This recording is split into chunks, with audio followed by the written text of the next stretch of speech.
Reparations. Reparations. Solidarity not. Solidarity not. Uhuru. Yeah, Uhuru comrades, it's good to be here. This has been an incredible process up until now. I think a lot of it has to do with what's going on in the world today.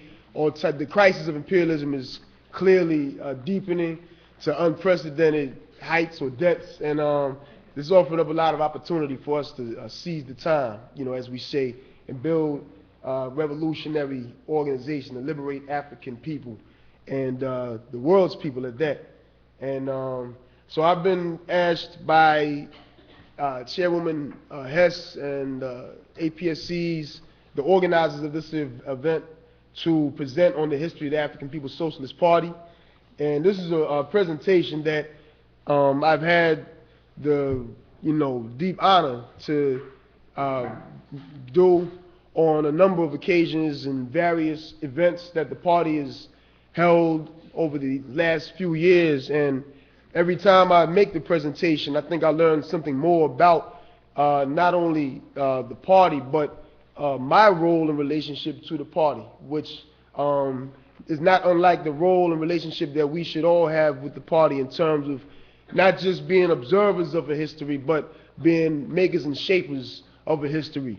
And honestly, every time I make the presentation, I feel, especially after hearing the chairman speak and giving, and other veterans of the movement, Chairwoman Hess and others talk about, they was there, for many of the struggles that I'm about to talk about on the PowerPoint presentation. So when I come up here, being a young buck, and having to, at best ask what happened, so what should I put down, and it's a humbling experience, but it also helps me understand that, the party's history didn't just end, 20 years ago or even 20 days ago, but it's an ongoing process that we ourselves have to claim ownership of. And really, as we finish this process, we should be asking ourselves, how are we going to create more history for the African People's Socialist Party and the Uhuru movement.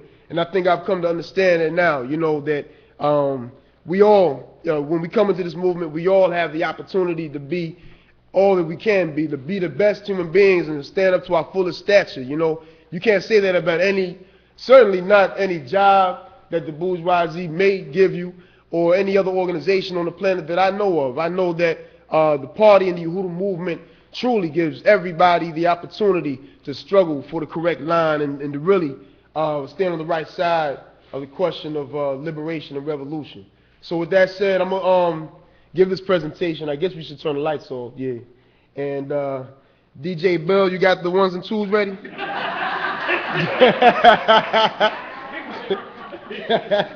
All right. So, all right, so the history of the party.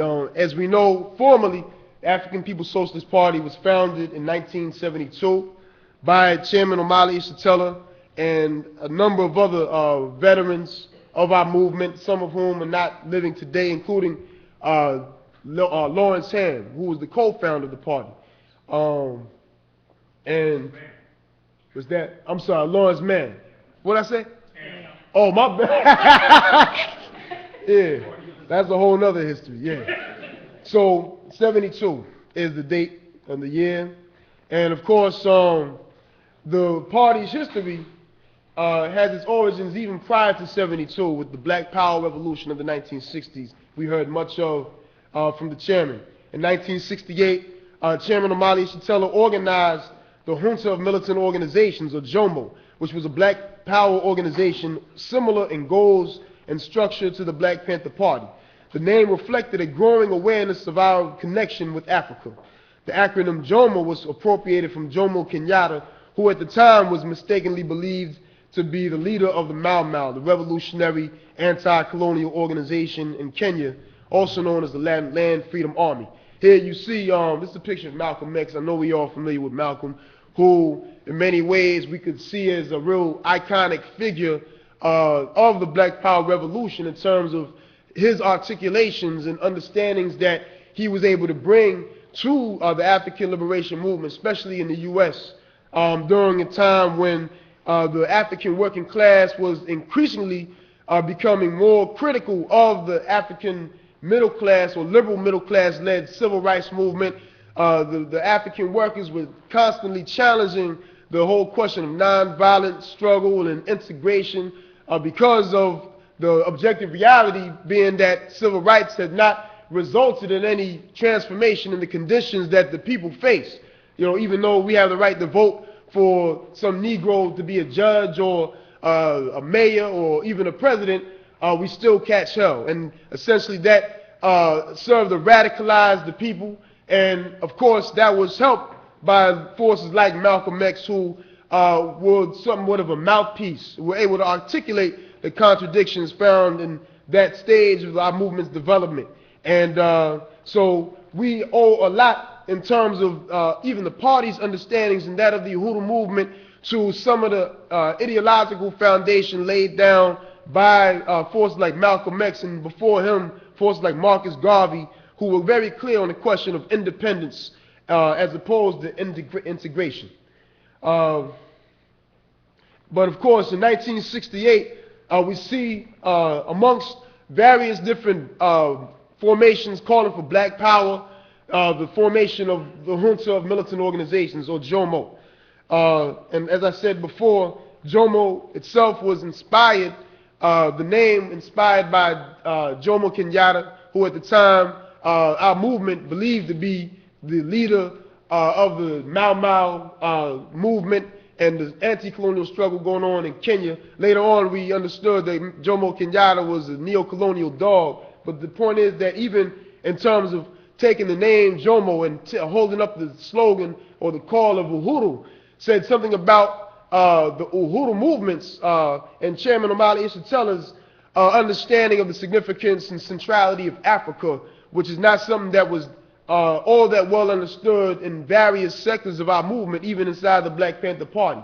And of course, this, we see the origins, the seed of this organizational force, which is now the Uhuru movement and the African Socialist International, which does recognize, of course, the centrality of the question of Africa.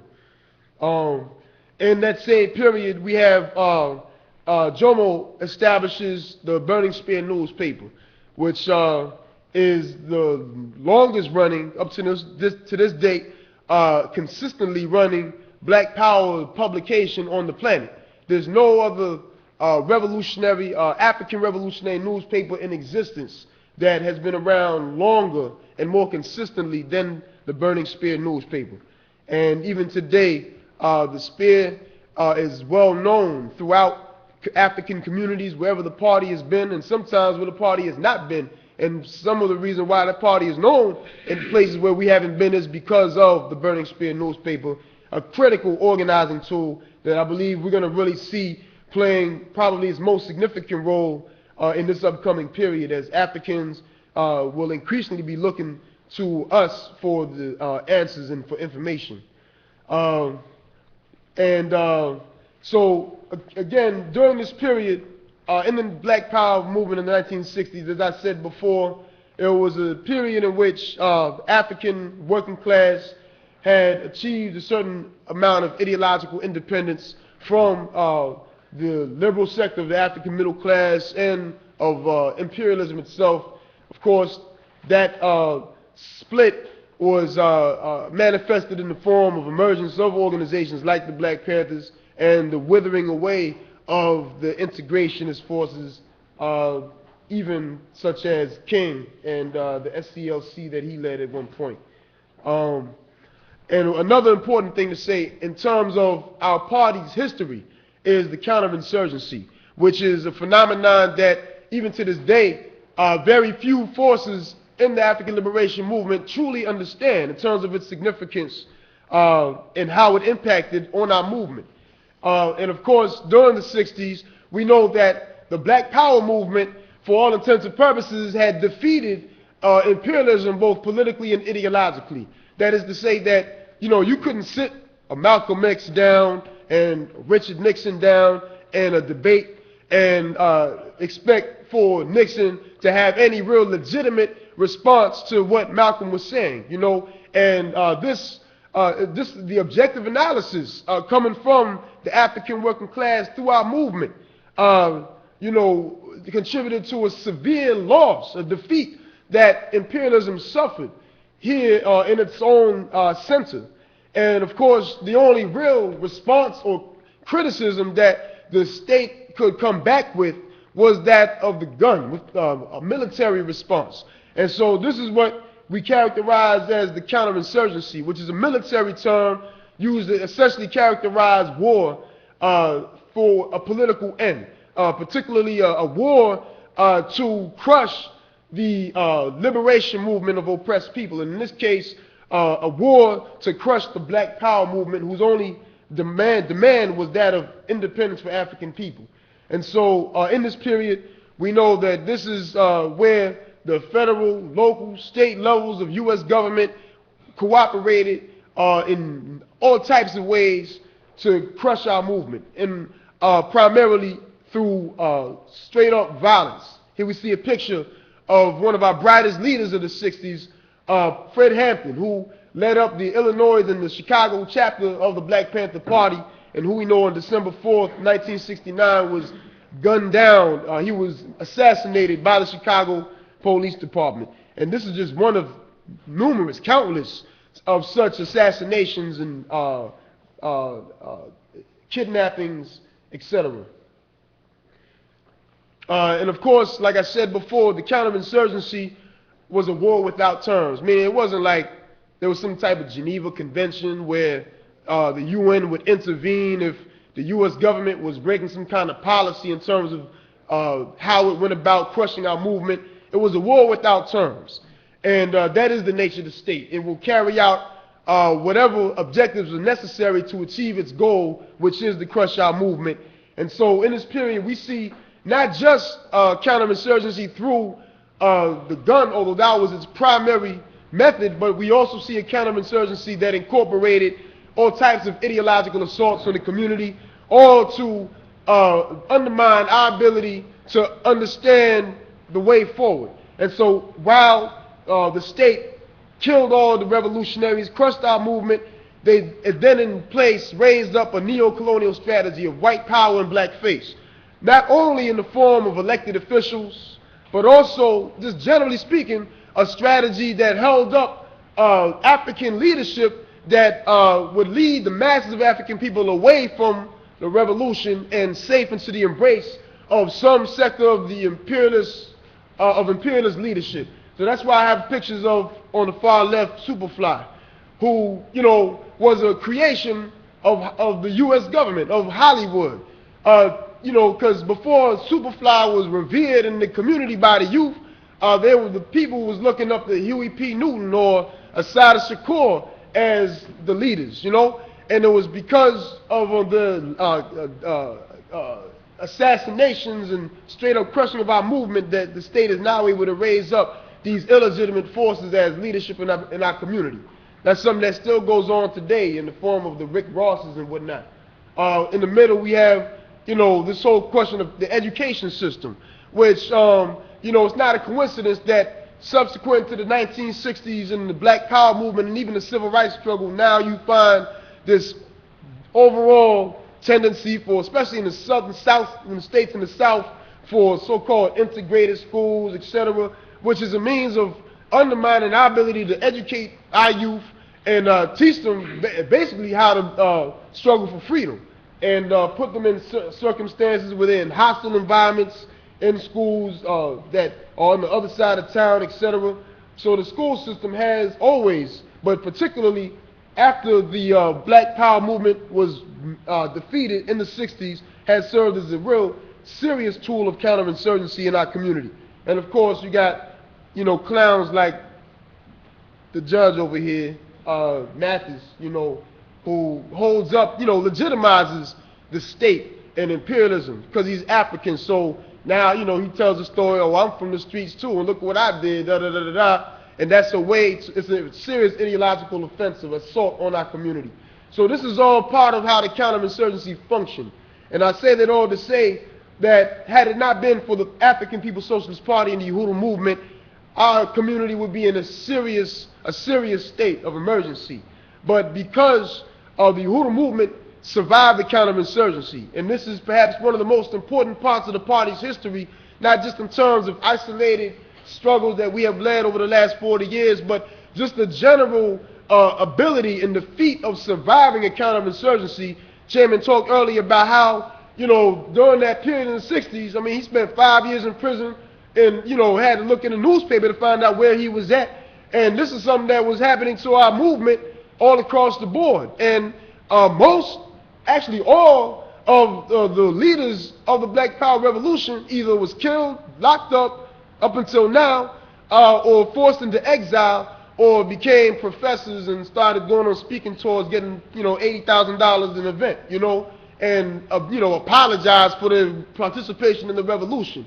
And of course, had it not been for the chairman and the party staying above ground and continuing to sum up how our relationship to the system and what the way forward is, then of course we would have a serious crisis on our hands right now.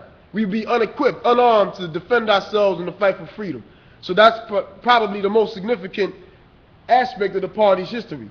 It's a party that stayed above ground in the form of JOMO, and of course in '72 transforming into a real revolutionary party under democratic centralism and rules of discipline and other critical components that we understood to be necessary, partly because of how the party had summed up the counterinsurgency and how it impacted in the movement in the 60s.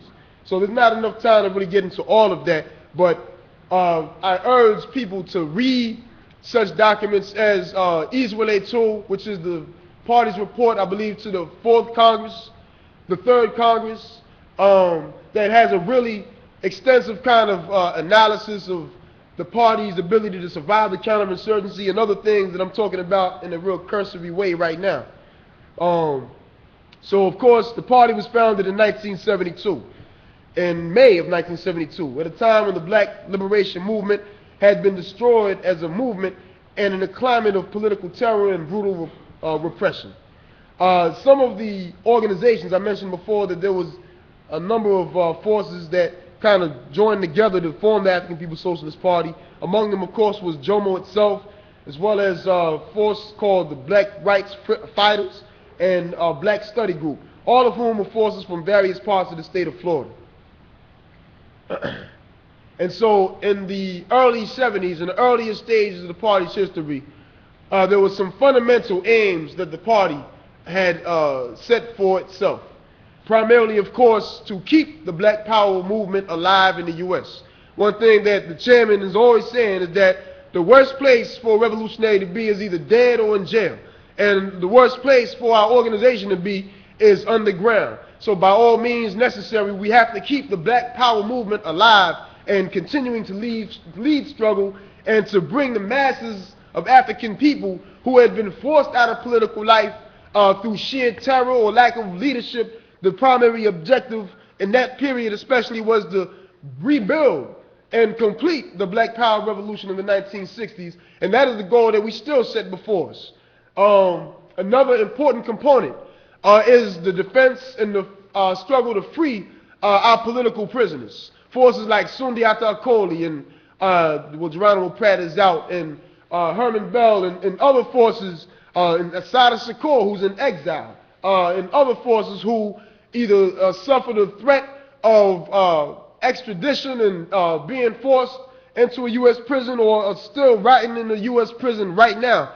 One of the most important tasks of the party is to defend our political prisoners. They are not only symbols of resistance of a certain period that need to be upheld, and we have to build a struggle to free them all. And of course, the question of developing relations with Africa and African people worldwide, even in the earliest stages. Later on, particularly in the first party Congress, one of the main resolutions was to build the African Socialist International. But even before that, the party understood that if we're going to be successful in making a revolution, it's going to have to be a worldwide revolutionary process. It can't be no U.S. revolution or Nigerian revolution. It got to be a worldwide revolutionary process. And so these were some of the primary aims of the African People's Socialist Party in the early stages of its development. Now, part of much of my presentation, we're going to focus on some of the key struggles that the party has led that kind of demonstrate probably, you know, the best of what the African People's Socialist Party has been. And so one of those struggles is the struggle to free Desi Woods. And I'm sure some of you, if you've been around long enough, you've heard stories, bits and pieces of the campaign to free Desi Woods, who was an incredible African woman who was actually arrested near a state penitentiary in Reedsville, Georgia, in the process of her and another sister she was traveling with named Cheryl Todd, who were both actually hitchhiking from the prison where they were visiting Cheryl's brother. And on the way, as they were hitchhiking back, they were picked up by a local white man named Ronnie Horn. And as they were in the car, Horn, who was armed, called his friend named Royce Yarn on a CB radio and began to tell his friend about his plans to rape Cheryl and Desi. And so at that point, Desi defended herself, and Cheryl wrestled this guy Ronnie Horn's gun away from him and shot him and killed him with his own gun in self-defense from his attempt to rape both him and her and Cheryl. So this, was the beginning of the campaign to free Desi Wood.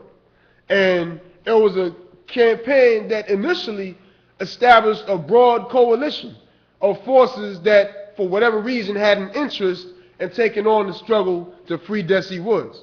And there's a reason why it was a campaign that kind of won so much broad support and participation, because as we know, one of the dynamics behind this period in the 1970s was that there had been somewhat of a vacuum created, an ideological and political vacuum created as a result of the U.S. government counterinsurgency on the Black Power movement. So now you have a situation in the absence of the Panthers and of revolutionary leadership in general in our community. Now you have various opportunist forces who all see a tremendous opportunity to forward their own political goals and objectives by taking on particular struggles involving the African community. And the white left was notorious for this, and the party had to duke it out with forces from the white left in the 70s and even in the 80s, in struggle to reclaim black African working class leadership over the Black Power movement. And so this is one of the main factors behind the Desi Woods struggle, where you had like right left forces at the time such as Workers' World, the Revolutionary Communist Party. You also had like radical African